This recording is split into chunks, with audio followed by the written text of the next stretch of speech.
O Evangelho do Senhor Jesus Cristo. Como nós não temos indicando nenhum cântico ali para a proclamação do Evangelho, tem um que todos nós sabemos, é facinho, é um gradual e tenho certeza que toda a igreja vai, além de ser enriquecida espiritualmente com esse gradual, vai aprender para a gente nunca mais esquecer ao aclamar o Evangelho. O Evangelho sempre tem que ser aclamado com um cântico, porque ele é a palavra de Deus no nosso meio. Aleluia.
Vamos abrir as nossas Bíblias do Santo e Bendito Evangelho de Nosso Senhor Jesus Cristo, segundo São João, capítulo 13.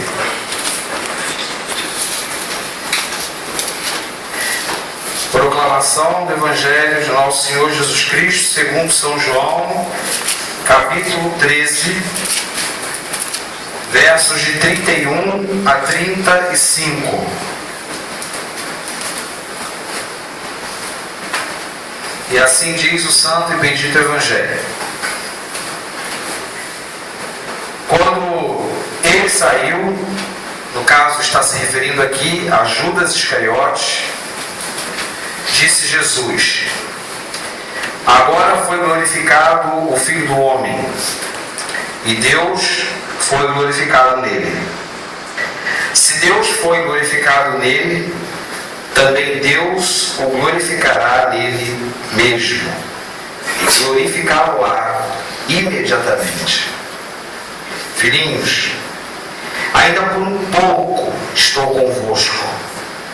Buscar-me-eis, e o que eu disse aos judeus também agora vos digo a vós outros: para onde eu vou, vós não podeis ir. Novo mandamento vos dou, que vos ameis uns aos outros, assim como eu vos amei, que também vos ameis uns aos outros. Nisto, e somente nisto, conhecerão todos que sois meus discípulos, se tiverdes amor uns aos outros. Meus irmãos e minhas irmãs, essas são para nós palavras de vida, palavras cura, palavras de salvação. Glória a vós, Senhor.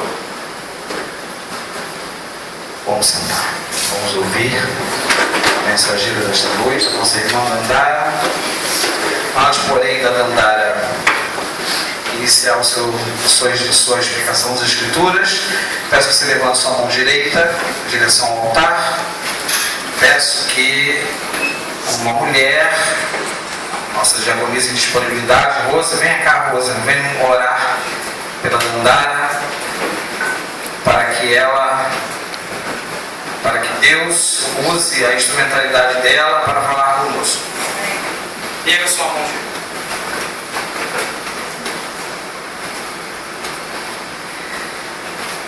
Pai Santo, Pai de amor, muitíssimo obrigado por estar aqui na tua casa, juntamente com nossos irmãos, meus irmãos. Neste momento vem interceder pela tua serva, Senhor. Faça uso, Senhor, da vida dela, desse que, da alma, da sua voz, das suas palavras. Senhor. Teu Espírito Santo, neste momento, possa usar conforme a tua vontade. Nós estamos aqui para ouvir a tua voz, Senhor. E que toda voz do homem neste momento seja repreendida em nome de Jesus.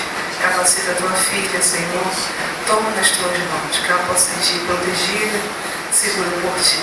Fala através dela. Nós carecemos ouvir a tua voz, Senhor, em nome de Jesus. Amém, Senhor. Amém.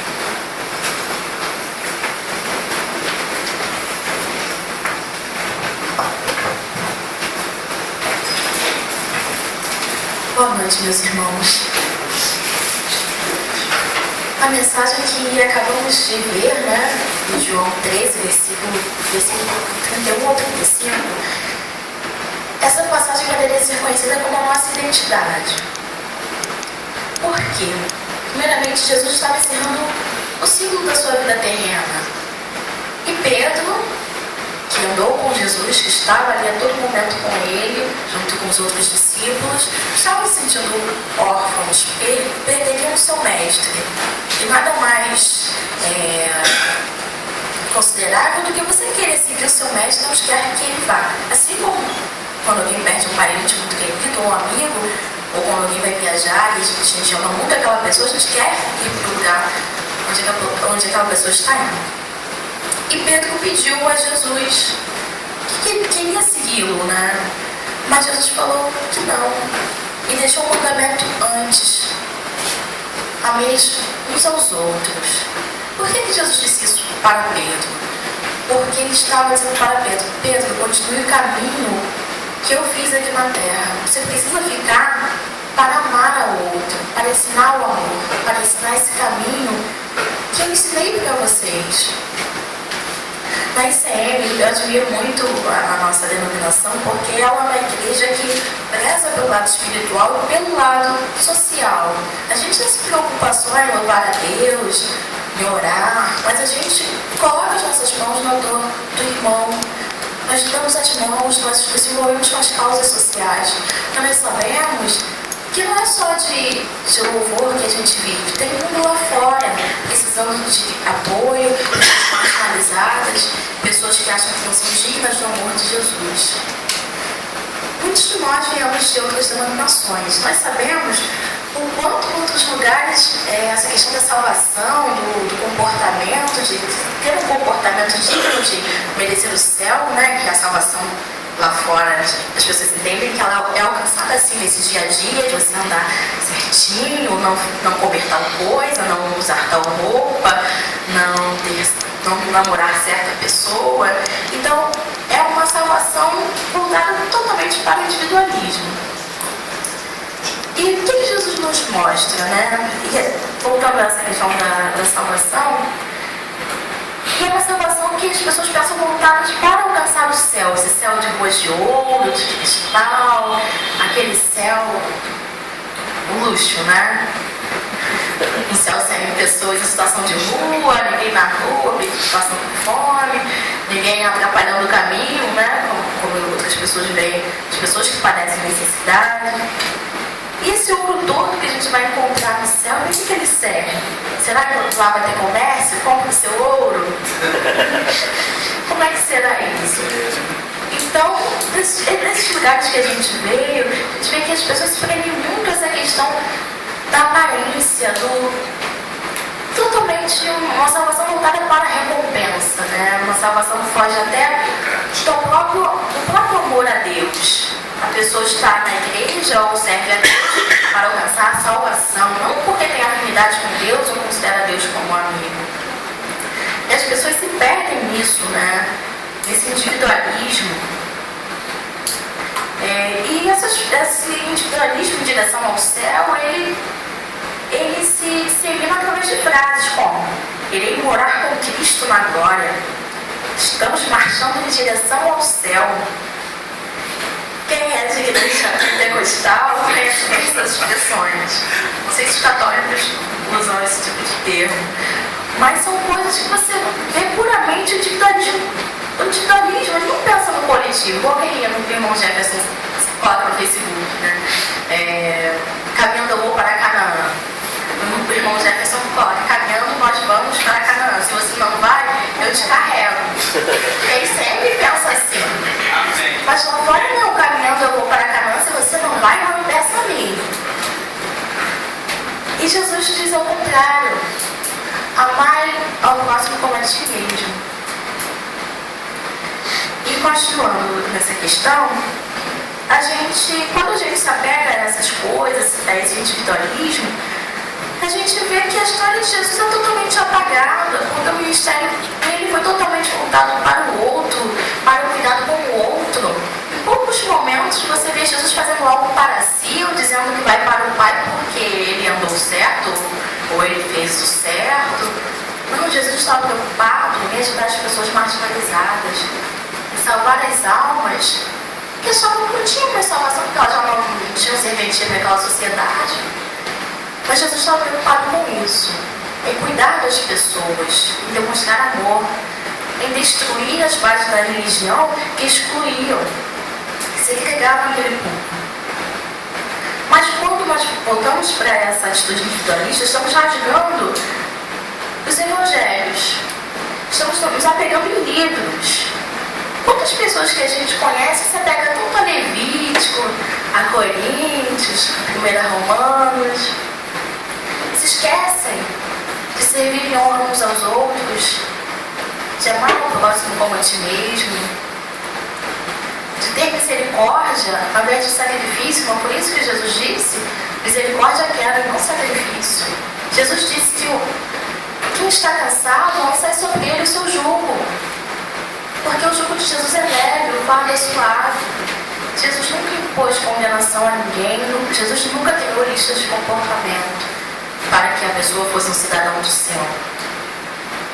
Mas essas pessoas se apegam a esses livros, né? Ou melhor, em textos específicos, para formar a conduta de quem irá entrar no céu.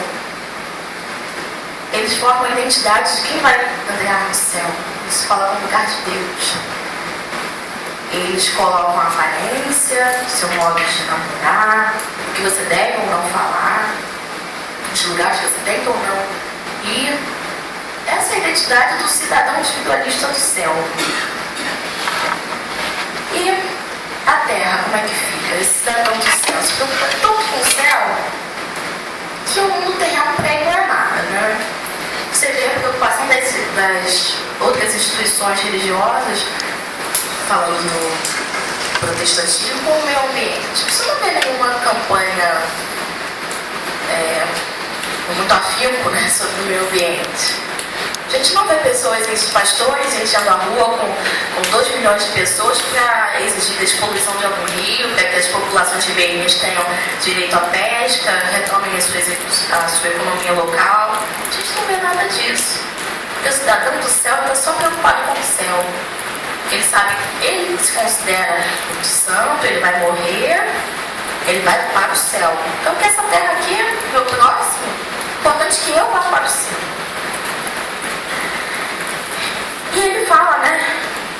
E eles falam: entrai pela porta estreita, é uma pessoa que passa, um será deixado, o outro será levado. E as pessoas falam isso com prazer, né? Será deixado. É um sadismo dele. Mas, irmãos, eu não quero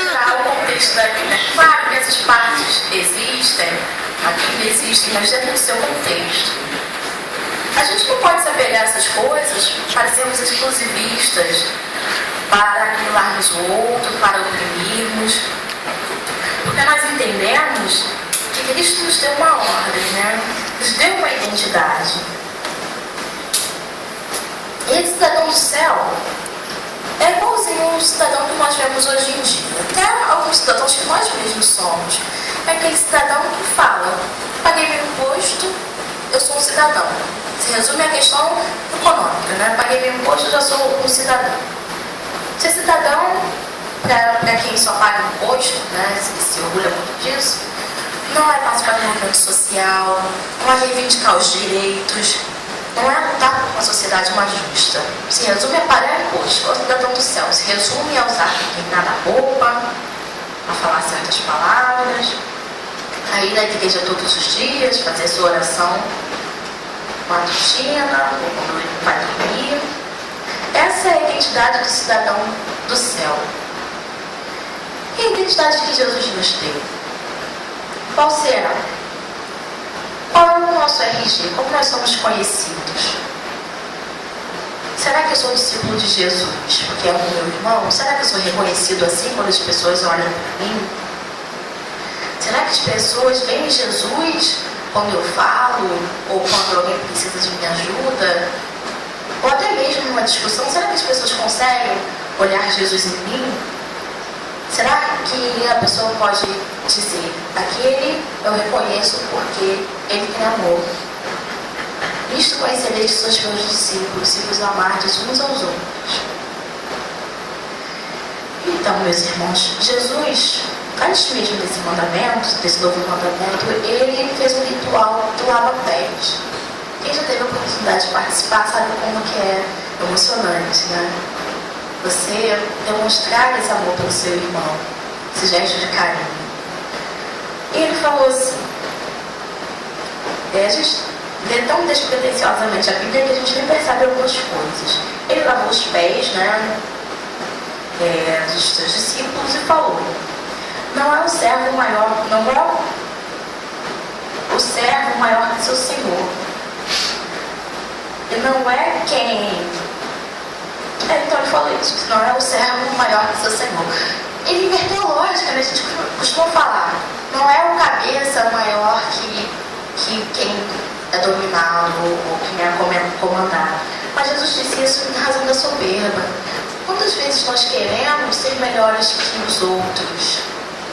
O próprio conceito de cidadão do céu é querer ser melhor que o outro, né? Porque eu sou digno de entrar no céu.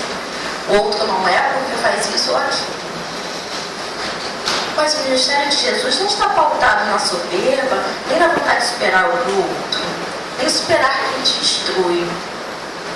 Jesus, ao final do seu mandamento, disse: mais que feliz, bem-aventurado é quem faz isso, aquele que serve ao próximo, que segue o caminho da humildade, servindo uns aos outros.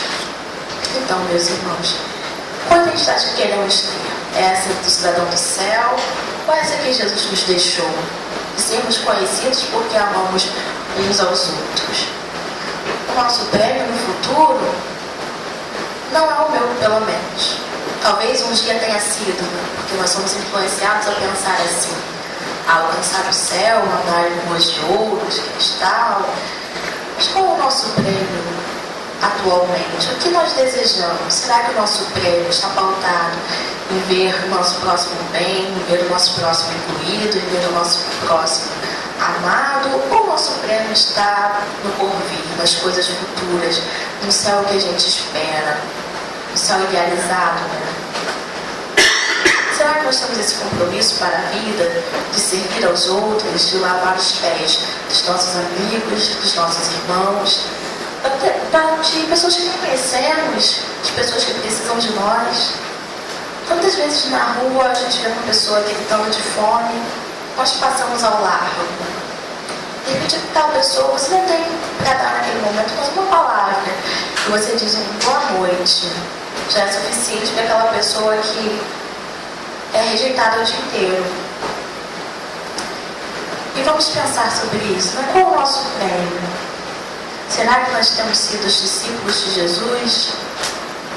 Ou será que para nós mais você é um cidadão do céu? Eu agradeço a oportunidade, irmãos, que possamos refletir sobre tudo que Jesus nos ensinou. Amém.